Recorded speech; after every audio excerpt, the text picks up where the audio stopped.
Hi guys, welcome back to my channel. It is currently February 2nd, so it's time to film my January wrap up. Sorry I don't look like super presentable. I just got back from the gym and I'm in the middle of filming a reading F1 romance books for 24 hours. I think that will be the video that goes up not after this, but the next one. So if you like F1 and you like reading vlogs, you should definitely subscribe so that way you can see that. We're gonna really quickly talk about the books that I read in January. I did film this earlier today, and then when I went back to go watch the footage, it was like literally I don't know how I didn't realize, but it was like slanted and it just looked so weird. So we're refilming it. Hopefully this looks fine. My hair is pulled back now, so it just is what it is.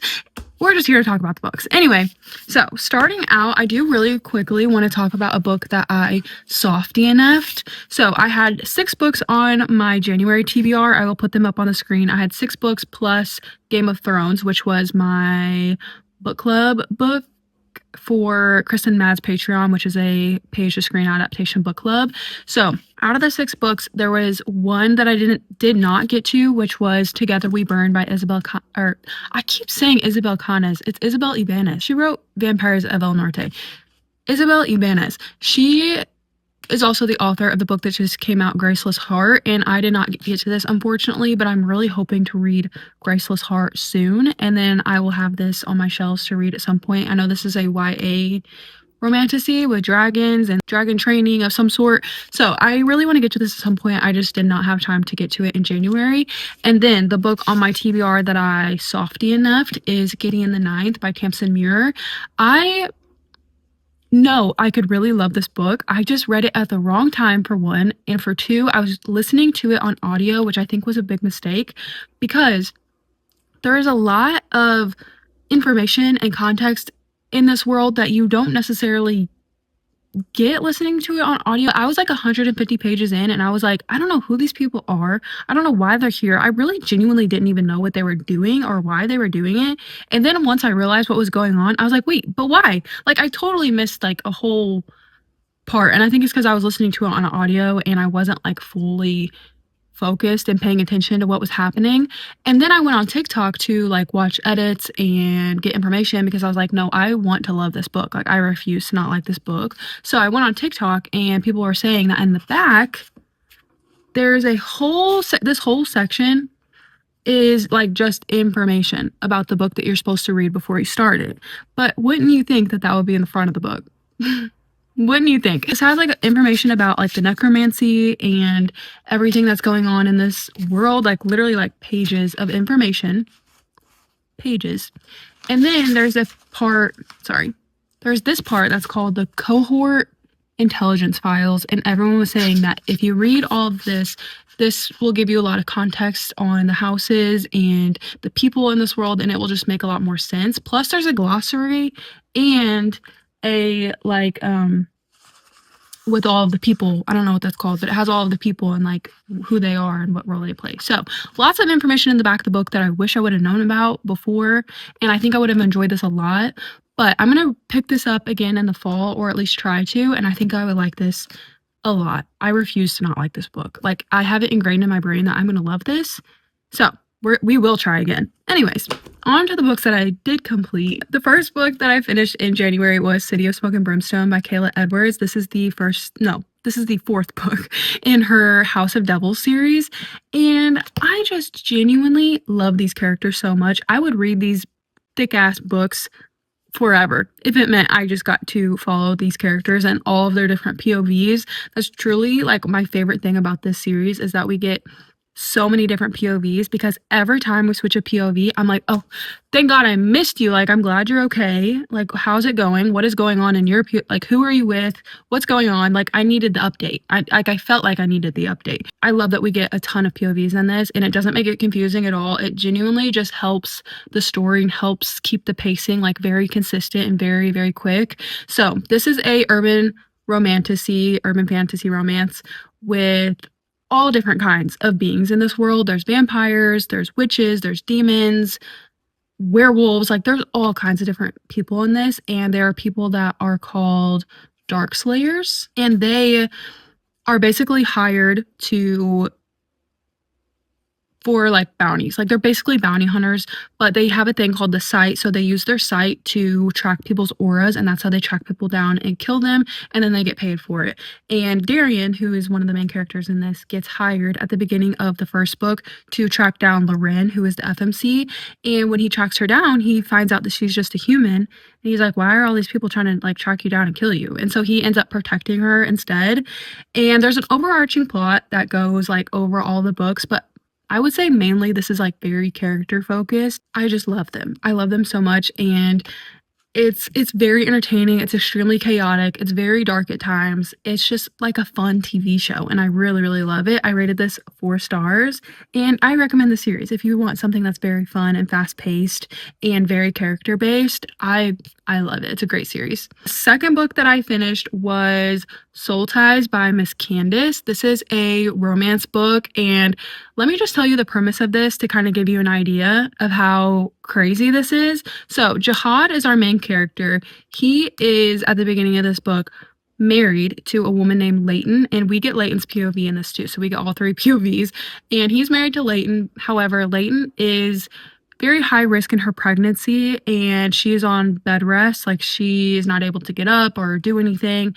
And leading up to her getting pregnant, it was very intense in their relationship because she had lost so many pregnancies, and it was basically becoming like a very big hardship in their relationship. It was hard. It was like very scheduled for their sex. They were, of course, very emotional and heartbroken from losing their past babies, and she finally gets pregnant, so she is on bed rest. So basically she tells Jihad, I want you to go out and have a hall pass. And she tells him this because when they very first started dating, he had cheated on her a few times, and she's worried that since they can't have sex for so long that he is going to end up cheating on her again. So she tells him, please go out and have a hall pass. And he's like, no, I'm not doing that. I would never do that. And she persists every single day. Please go take a hall pass. I just want you to do it. And one day they get into a really bad fight, and he ends up going out to like a sex club essentially. And that's where he meets Sienna, and they have a crazy night. Of course, like they have sex, they do all the things, the whole 9 yards. And then he goes home the next day, and they hired a doula, like an in-home doula. And the doula is Sienna. So Sienna shows up in their home to be Leighton's doula after she had just fucked this man. Like, it was crazy. I was on the edge of my seat the whole time. I was like, Leighton's gonna find out. There were so many bad decisions that were made in this. I was like screaming at my Kindle. I was like, please don't do that. Like, I was so worried. I was literally on the edge of my seat. I was like, there's no way this is gonna turn out good. Very entertaining. Thank you to Shaughnessy on YouTube. She talked about this book, and I was like, wait, that premise sounds insane. So I read it, and it was insane. So I rated this 4 stars, and I had a great time. I did. Also, this author has books for like the other people that are in this, like Jihad's brothers and Sienna's friends. So I think Sienna's sisters too. So I will probably end up reading those at some point because this was just so entertaining. After that, we moved on, and I did a January reading vlog that should be going up today, so that will be the video that goes up before this. And in that reading vlog, I read Game of Thrones, which, like I said, was my book club pick. If you don't know what Game of Thrones is, I've tried explaining this. I'm like, how do you even explain what Game of Thrones is? It's a high fantasy, it's grimdark, it's very intense politics, heavy history and familial lines and betrayal and death and darkness, and it's crazy. Basically, we're following the Stark family. They live in Westeros, and we get quite a few POVs in this. There's also the Targaryen family, who was recently removed from the throne. Now it's a different family that's on there, and there's just a lot of moving pieces, a lot of different plot lines going on. They all interconnect, and the end of this is wild. If you watch the show, you know. And this book, the first book at least, goes pretty hand in hand with the show, like pretty much exact to the first season of the show.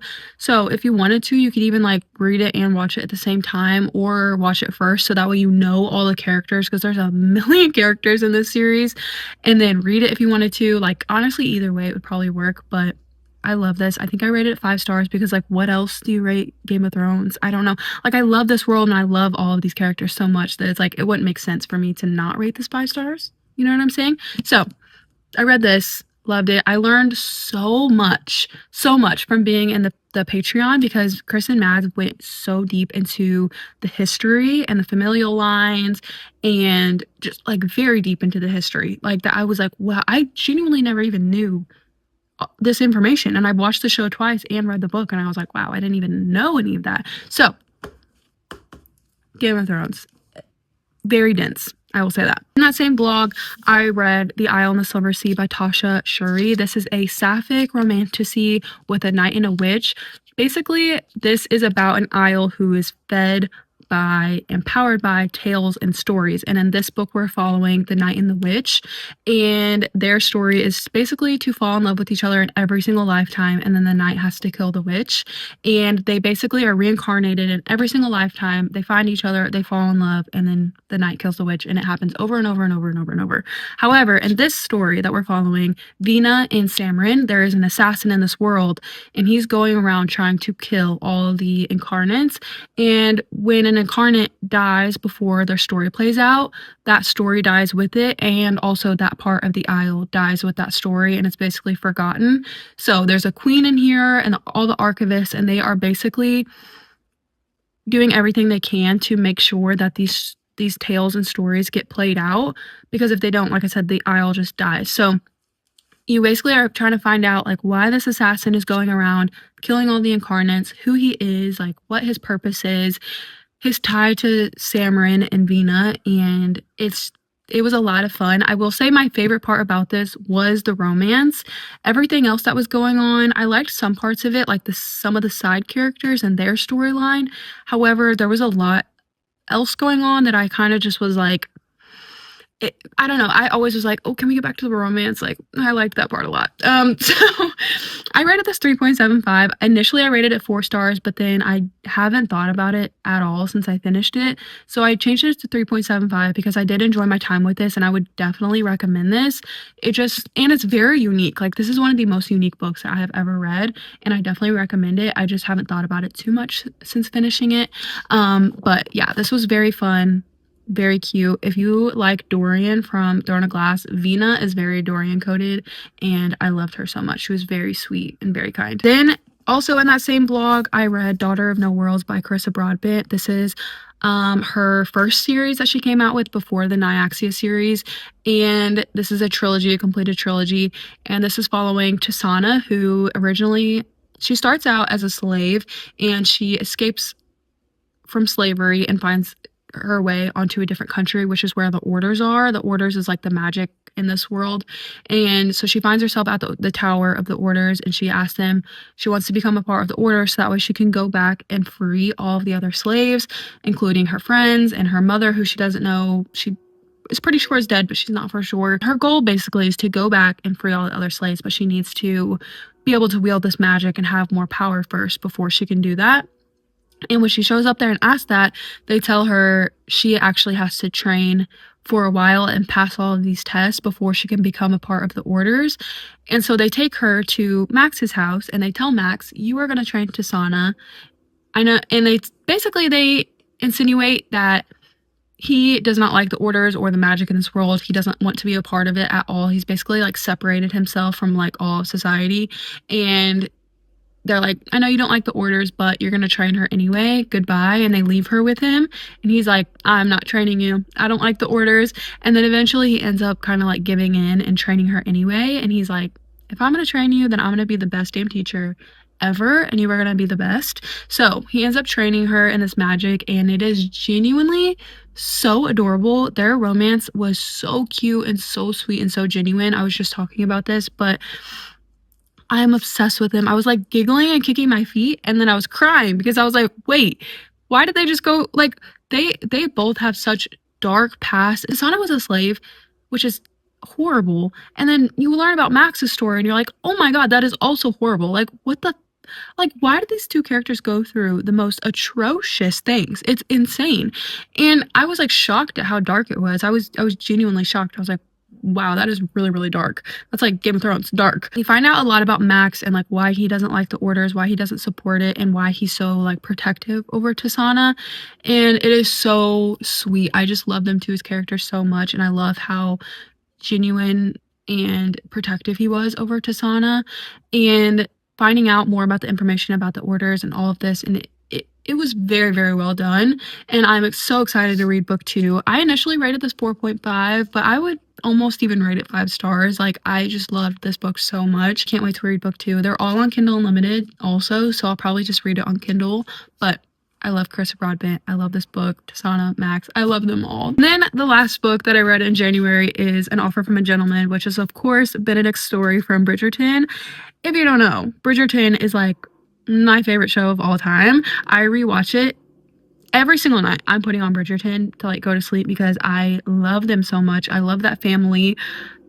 I love Lady Whistledown. I love the Queen and Lady Danbury. Oh my god. I just love them all so much. And I have read The Duke and I and Queen Charlotte, but I read both of those after watching their seasons, and I wanted to read this one before watching it, just to kind of like see how I liked it and then compare and contrast with the show and just be like really immersed in the story, just because I love Bridgerton so much. And I really enjoyed this. I liked it a lot. And then watching the show, of course, just made everything so much better, because the show is better in my opinion. They go so much more into detail. They give you so much information on the other couples and the other people in the family. You get so much more storyline with the Queen, and Lady Whistledown is, there's so much more with her in the show. So, and the cast is literally chef's kiss, top tier cast of all time, and their outfits, oh my god. Like, I'll shut up about it, but just know that I love the show so much. But I read the book and I thought it was so cute. Literally the whole time I was like, how are they going to make this work? I was like a little bit worried for it. But it ended up being very cute and really sweet, and I liked the way that it ended. Benedict did have a few moments in the book, which I hope that they don't put into the show. Not the mistress thing. I know everybody's kind of upset about the mistress thing. However, I understand why he did that and why he said that. There were just a few other things that he did in the book where he got like a little aggressive.